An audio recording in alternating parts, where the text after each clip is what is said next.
चुड़ैल चिड़िया के आंसू। रात का समय भोलू नामक एक चिड़ा अपने तरबूज लिए अपने घोंसले की ओर आ रहा था। तभी रास्ते में उसे एक टोनी नामक चिड़िया जख्मी अवस्था में सड़क पर पड़ी दिखाई देती है। अरे चिड़िया जी, क्या हुआ आपको? आप यहाँ ऐसे जख्मी अवस्था में कैसे? चिड़ी जी, मुझे बचा लीजिए चिड़ी जी। हाँ हाँ चिड़िया जी, आप चिंता ना करिए, मैं अभी आपको इस जंगल के डॉक्टर पक्षी के पास लेके चलता हूँ। वो आपका इलाज कर देंगे। नहीं चिड़ी जी, मेरी ये जख्म डॉक्टर पक्षी के पास ठीक नहीं होंगी। मैं उसी वक्त ठीक हो पाऊंगी जब कोई चिड़ा मुझसे विवाह करेगा। क्या आप मुझसे विवाह करोगे अभी इसी समय? तभी मेरी ये जख्म ठीक हो पाएंगी और मैं सही सलामत ठीक हो जाऊंगी। ये बात सुनकर भोलू चिड़ा दंग रह जाता है। बोलिए चिड़ी जी, क्या आप मुझसे विवाह करोगे? अगर आपने मुझसे अभी विवाह नहीं किया तो मैं संसार से हमेशा हमेशा के लिए चली जाऊंगी। अरे ये कैसी समस्या में फंस गया मैं। इस चिड़िया को अगर मैं छोड़कर चला गया तो इसकी यही मृत्यु हो जाएगी। क्या करूं? इसे यहाँ ऐसी अवस्था में छोड़कर भी नहीं जा सकता मैं। भोलू चिड़ा उस टोनी चिड़िया के जख्मों को देखकर उस अनजान टोनी चिड़िया से वहीं विवाह कर लेता है, जिसके बाद उस टोनी चिड़िया के सारे जख्म अपने आप गायब हो जाते हैं और वो बिल्कुल ठीक हो जाती है। ये देखकर भोलू चिड़ा दंग रह जाता है। चिड़ी जी, आपने मुझ अनाथ पर बहुत बड़ा एहसान किया है। मैं आपके ये एहसान जीवन भर नहीं भुला पाऊंगी। चलिए टोनी जी, अब हम अपने घोंसले में चलते हैं। अब तो आप मेरी पत्नी हैं, अब हम दोनों हमेशा साथ रहेंगे। भोलू चिड़ा उस अनजान टोनी चिड़िया से विवाह करके उसे अपने साथ अपने घोंसले में लेके आता है, जहाँ भोलू चिड़े की माँ मंजी चिड़िया, उसके पिता मंटू चिड़ा और छोटी बहन मुन्नी चिड़िया, ये तीनों जब उस टोनी चिड़िया को देखते हैं तो सब हैरान हो जाते हैं। अरे भोलू पुत्र, ये चिड़िया कौन है? इसे तो मैंने पहले कभी नहीं देखा। भोलू चिड़ा अपने परिवार वालों को सारी बात विस्तार से बताता है, जिसे सुनने के बाद सबके होश उड़ जाते हैं। क्या पुत्र, तुमने हमें बिना बताए ही ब्याह कर लिया, और वो भी इस अनाथ चिड़िया से? पिताजी, उस समय मुझे कुछ भी समझ नहीं आ रहा था। ये बेचारी चिड़िया अपने जीवन की आखिरी सांसें ले रही थी, इसीलिए इस चिड़िया से ब्याह करने के अलावा मेरे पास और कोई रास्ता नहीं था। अरे भैया, भाभी तो बहुत प्यारी और खूबसूरत है। आप दोनों थक गए होंगे ना? जाइए, आप दोनों मेरे घोंसले में आराम करिए। भोलू चिड़ा अपनी पत्नी टोनी चिड़िया को लेकर अपनी बहन के घोंसले में चला जाता है। मुन्नी, ये तुमने क्या किया? क्या भोलू के साथ साथ तुम्हारा भी दिमाग खराब हो गया है क्या? अरे माँ, आपने देखा नहीं कि वो चिड़िया कितनी खूबसूरत है और अब वो हमारे परिवार की बहू है। आज से आपको और मुझे आराम ही आराम मिलेगा, क्योंकि अब घोंसले का सारा कार्य हम उस नई बहू से ही करवाएंगे ना। वैसे भी भोलू भाई का आज नहीं तो कल विवाह होने ही वाला था ना। हाँ, ये तो बिल्कुल सही कहा तुमने बिटिया। सब परिवार वाले अपने अपने घोंसले में सो जाते हैं। गहरी रात हो जाती है, सब गहरी नींद से सोए हुए थे। तभी टोनी चिड़िया एक भयानक चुड़ैल के अवतार में आ जाती है और अपने घोंसले के बाहर पेड़ की एक डाली पर आकर बैठ जाती है और रोने लगती है। क्यों किया माँ तुमने हमारे साथ ऐसा? बस एक बार तो मेरे सामने आ गई ना तो मैं तुम्हारा सर्वनाश ही कर दूंगी। तुम्हें मारने के बाद ही मुझे मुक्ति मिलेगी।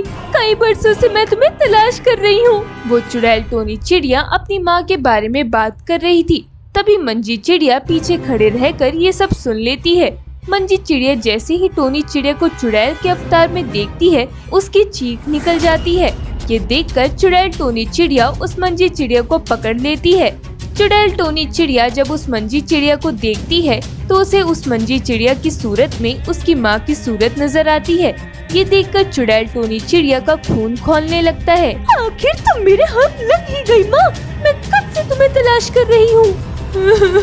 मैं तुम्हारी माँ नहीं, सासू माँ हूँ। मेरे पिता और मुझे धोखे से मारकर तुम्हें क्या लगा कि तुम बच जाओगी? आज तो तुम्हारा सर्वनाश मेरे हाथों ही होना है। वो चुड़ैल टोनी चिड़िया मंजी चिड़िया को अपनी माँ समझ रही थी, जिसके बाद वो मंजी चिड़िया को वहीं जान से मार देती है और उसके शरीर को खाकर टोनी चिड़िया का अवतार लेकर भोलू चिड़िया के पास जाकर सो जाती है।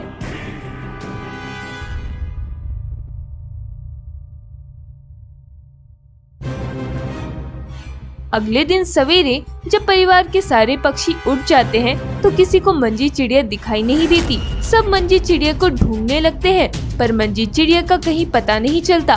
भोलू चिड़ा और मंटू चिड़ा बाहर जंगल में मंजी चिड़िया को देखने जाते हैं। पता नहीं माँ कहाँ चली गई। मेरी माँ कितनी अच्छी है, उसने आज तक किसी का बुरा नहीं किया। बस मेरी यही प्रार्थना है कि मेरी माँ को कुछ ना हो, वो सही सलामत हो। ये बात सुनकर चुड़ैल टोनी चिड़िया को बहुत गुस्सा आ जाता है और वो अपने असली चुड़ैल के अवतार में आ जाती है और मुन्नी चिड़िया का गला पकड़ लेती है। ये देखकर मुन्नी चिड़िया के होश उड़ जाते हैं। तभी मंटू चिड़ा और भोलू चिड़ा दोनों अपने घोंसले में वापस आ जाते हैं। वो जैसे ही टोनी चिड़िया को चुड़ैल के अवतार में देखते हैं उनके होश उड़ जाते हैं। वो उस चुड़ैल से जैसे तैसे मुन्नी चिड़िया को छुड़ाते हैं। अरे बाप रे, ये टोनी तो चुड़ैल है। अरे ये किससे ब्याह कर लिया पुत्र तूने? अरे ये तो एक चुड़ैल चिड़िया है। इस मुन्नी चिड़िया को तो मैं जान से मार दूंगी। तुम क्यों मेरी बहन को मारना चाहती हो? इसे इसकी माँ अच्छी लगती है। अरे मुझे नफरत है माँ से। ये बात सुनकर सब दंग रह जाते हैं। मेरी माँ से तुम्हें क्यों नफरत है? अरे उन्होंने तुम्हारा क्या बुरा किया है? मुझे नफरत है मेरी माँ से, तुम्हारी माँ से नहीं। मुझे नफरत मेरी माँ से है, तुम्हारी माँ से नहीं। आज मैं बहुत खुश हूँ कि इतने बरसों की मेहनत के बाद मैंने कल रात मेरी माँ से बदला ले ही लिया। मार दिया मैंने अपनी माँ को। भोलू चिड़ा और उसके परिवार वालों को कुछ समझ नहीं आ रहा था। पर तुम तो एक चुड़ैल हो, तुम्हारी माँ कैसे हो सकती है? मैं पहले से चुड़ैल नहीं थी। मैं भी आप सब की तरह एक हंसने खेलने वाली पक्षी थी। मेरा भी परिवार था। मेरे पिता पास वाले जंगल के सबसे धनी पक्षी थे। पूरे जंगल में मेरे पिता के मुकाबले कोई पक्षी नहीं था। पर न जाने कहां से एक दिन हमारी खुशियों को मेरी माँ की नजर लग गई। मेरी माँ ने मेरे पिता के पैसों की लालच में आकर एक रात हम दोनों बाप बेटी को जान से मार दिया था और मेरे पिताजी का सारा पैसा मेरी माँ लेकर भाग गई थी। मेरी मृत्यु के बाद मैं एक चुड़ैल बन गई। तब से मैं हर जगह अपनी माँ को तलाश कर रही थी, अपनी माँ से बदला लेने के लिए। पर देखो, आज मैंने अपनी माँ से बदला ले ही लिया। मार दिया मैंने अपनी माँ को। ये बात सुनकर तीनों दंग रह जाते हैं। टोनी, तुम्हारी मृत्यु कितने वर्ष पहले हुई थी? आज से 100 साल पहले। ये बात सुनकर भोलू चिड़ा ज़ारों कतार रोने लगता है। तुम क्यों रो रहे हो? चुड़ैल टोनी, कल रात जिसे तुमने अपनी माँ समझकर जान से मार दिया, वो तुम्हारी माँ नहीं बल्कि मेरी माँ थी। तुम्हारी माँ तो कब की इस संसार से चली गई होगी। अरे क्योंकि 100 वर्षों तक कोई पक्षी जीवित नहीं रह सकता। तुम्हारी माँ को मरे कई वर्ष हो गए होंगे। ये बात सुनकर चुड़ैल टोनी चिड़िया को बहुत रोना आता है और वो भोलू चिड़िया और उसके परिवार वालों से क्षमा मांगती है और रोते रोते ही वहाँ से चली जाती है।